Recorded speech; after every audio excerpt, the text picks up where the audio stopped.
Well, hi there, YouTube. Welcome back to Kramer's Garage. I'm Bob Kramer. Well, let me show you what I'm doing today. I've got this 1984 Honda Goldwing sitting here, and it's been running really well. However, it has a little problem with the cooling fan. So if you look in here, you can see this bike has a cooling fan. Fan blades are white so you can actually see them. So the problem is that the cooling fan comes on very early. So the engine's not fully warmed up, not fully at operating temperature, and the cooling fan comes on. So therefore the cooling fan is running almost the entire time that you're riding. Whereas normally on these bikes, the cooling fan would cycle off and on when the cooling fan comes on, the coolant temperature should go down a little bit, and then the cooling fan goes off. And then it would continue that cycle. In cooler weather, like now in December in South Carolina, the cooling fan should hardly ever run.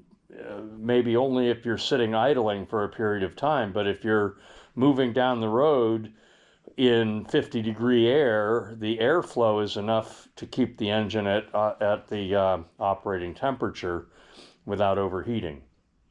So, all that said, the fan switch is not working properly. So, today's video, I'm going to show you how to replace the fan switch. I have another fan switch right here. This is the fan switch. This is the fan switch. So this one came out of another engine that was in. I have a parts engine over there. Right there is a parts engine. So that engine was a good running engine and not overheating or anything, and this fan switch came from that engine. So I'm sure that it works. So I'm going to take the fan switch out and replace it. Now, many times I've run across these bikes where somebody has installed a toggle switch so they could manually turn the fan on and off. And I believe the reason people do that is because the fan switch is kind of hard to get to change. It's in here. Let me see if I can show you guys where it is. It's right there. There's a black rubber hood over it, but it's right there. My finger is pointing right at it. So you can get it out of there with a socket. I think it's a 26mm socket, but anyway, we'll figure that out. So the fan switch is right there. Now, the problem is that in order to take that out, you have to drain the coolant. If you take the fan switch out without draining the coolant will drain out and run all over the engine. So, since this had new coolant in it just like a month ago, I'm going to drain that coolant into a clean pan and then reuse it and put it back in the engine. So I've put the bike up on its center stand, and so the next thing I'm going to do is drain the coolant. And I believe I need a 14mm socket for that.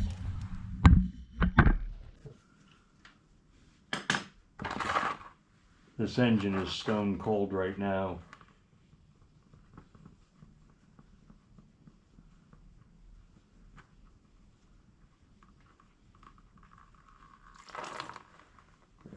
Okay.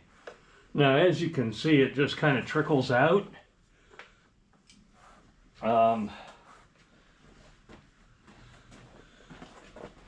So, in order to get it to drain faster, I would need to let some air into the system.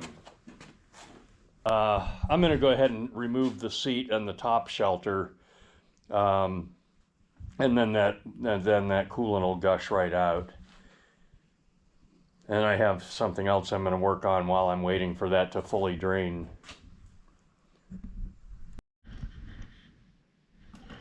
Okay, so the coolant is all out. I loosened the radiator cap to let air into the system so it would drain fast. So it's all drained out now. I had to take the top shelter off anyway because I had to have access to the radiator in order to put the coolant back in. So I've taken the seat and the top shelter off. So now, down to this switch. All right. First of all, there's a wire connector on it. So I reach in there with my bent nose pliers and get a hold of that, and hopefully that boot will come off without being destructed.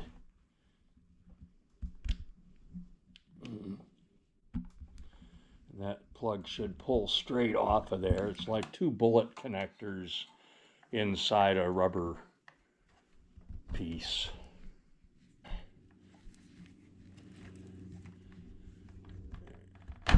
There we go. Okay.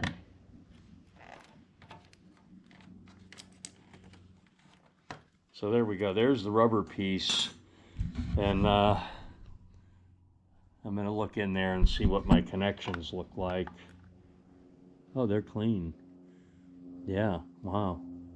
Okay, the brass connections in there are real clean. So that's a bonus. So now I just need to get that switch out, and as it turns out, it's a 27 millimeter socket. So let's put the light on here again so we can see in there. I hope you guys can see this all right. I'm trying to get my light positioned. So you take a 27 millimeter socket with a long extension. Oh, the fan is in the way. All right, there we go. Got to get that socket down in there.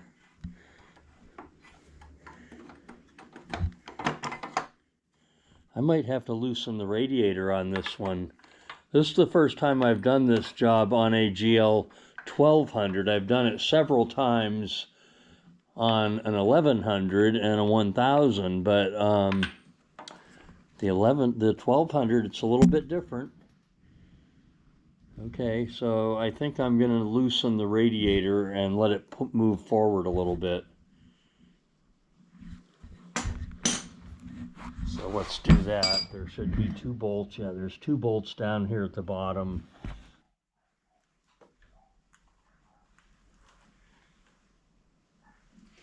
I'm going to have to also disconnect the hose down at the bottom to let it move more.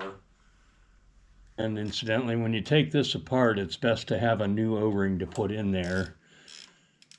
I recently bought a 10-pack of these O-rings, so I have one.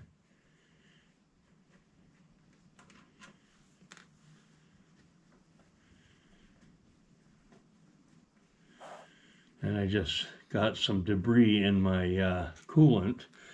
So here's a little tip for you. When you put the coolant back in, pour it through a paint filter.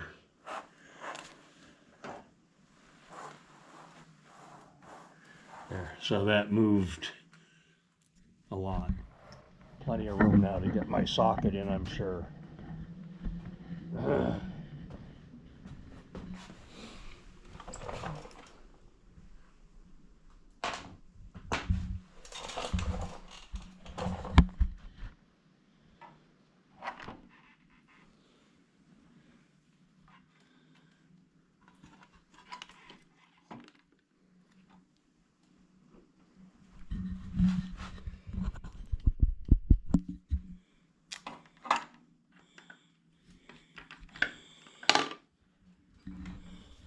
This whole job will probably take an hour to an hour and a half, so I don't see a reason to not do it and use a manual toggle switch instead. When you operate your cooling fan with a toggle switch, that's very risky in terms of overheating the engine by not noticing the temperature gauge. all the time. If you're not constantly looking at your temperature gauge, you might not flip the toggle switch on at the right time and allow your engine to overheat.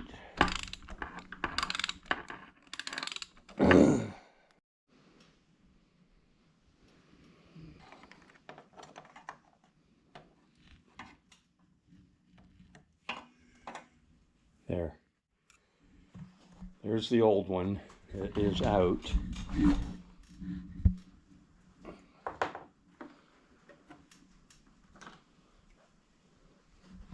So now this one has an O-ring on it. That O-ring is still in good condition. It's not hard or anything. I'm going to leave it there. But I always put thread sealant on here. I use this Permatex Form-A-Gasket sealant. I've been using this on threaded connections for at least 50 years. Put a glob of it on there.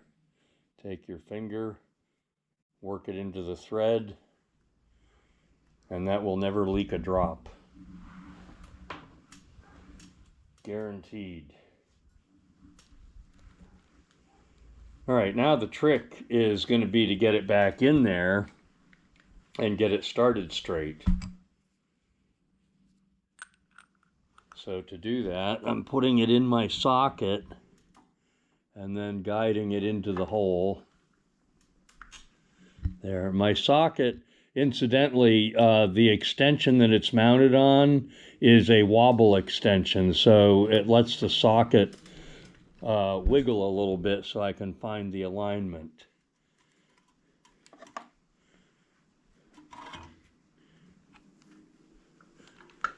There, I think that's straight.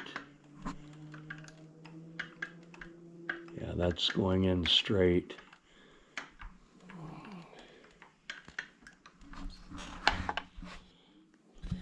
Move the camera so you guys can see in there. So you see what I'm doing. I've got my socket in there. My extension is a wobbler, so it's at a slight angle to the socket. I've got my thread started straight, so I just and I've got sealant on the thread. So now it's just a matter of tightening this up and then struggling to get the wire reconnected. See it in there? Okay. Trying to get my light in there so I can examine. Yep, okay. It is tight. Now I'm gonna, I should say I'm going to spray some WD-40 inside this rubber. That'll help enable it to slide into place. I could also use dielectric grease or something like that, probably. The polarity of these wires doesn't matter. That's just an on-off switch. So you need to pay attention to the position of the terminals and try to get your connectors to line up with the position of the terminals, which is about there.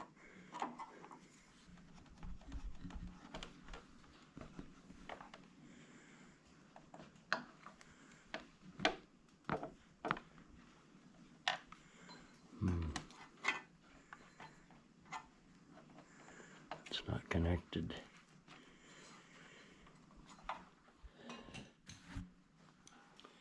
So this is probably the hardest part of the whole job, is getting this reconnected.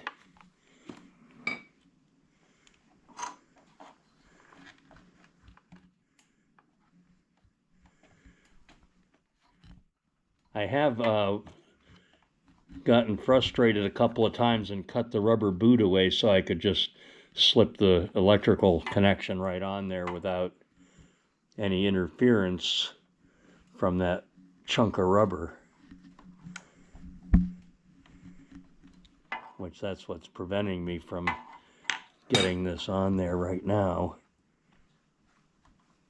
There, okay.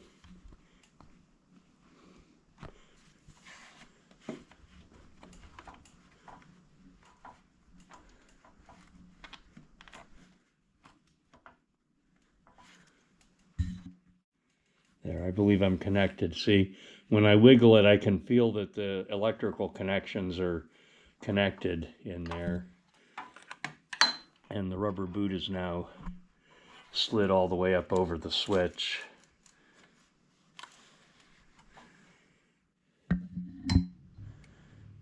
And this is in a fairly well protected location.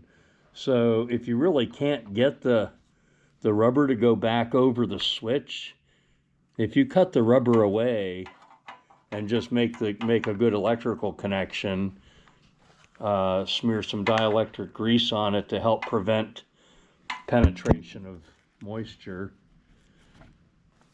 you can get away without having this rubber boot. There, okay.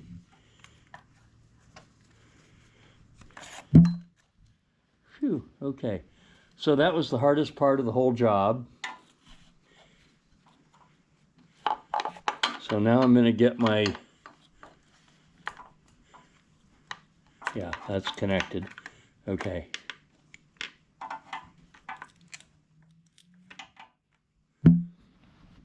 So now I'm going to just get the radiator back in place, bolted back up, and then refill it. And then I'll be ready to start it up and see if the switch is functioning correctly now. However, it's kind of cold outside right now, so I don't want to open my garage door. So I'm not going to actually run it right now, but I will later on when I'm done working. I can open the garage door and let it run and make sure it's functioning correctly. All right, so I guess the last thing you need to know is that when you're done, you put a funnel in your radiator and then pour the coolant through a paint filter, which you buy at the automotive body shop supplier. So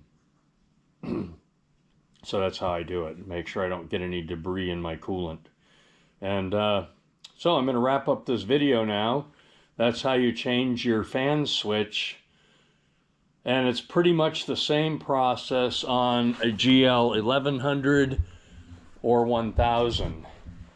Let's have a look at the fan switch on Devil Dog. I believe I don't have the rubber boot on Devil Dog. Remember I said that you don't really need the rubber boot? Yeah, see, if you look in there, you can see that fan switch, and it has the two wires connected, and there's no rubber boot on there whatsoever. And it's been running like that for 5 years without any problem. And I've ridden in torrential downpours. But so you can see the fan mounting on this bike is a little bit different. So it allows you to slide the socket in there without having to loosen the radiator. So keep that in mind. If you have a 1000 or 1100, you can do it without loosening the radiator. If you have a 1200, you probably have to loosen the radiator like I did on this one.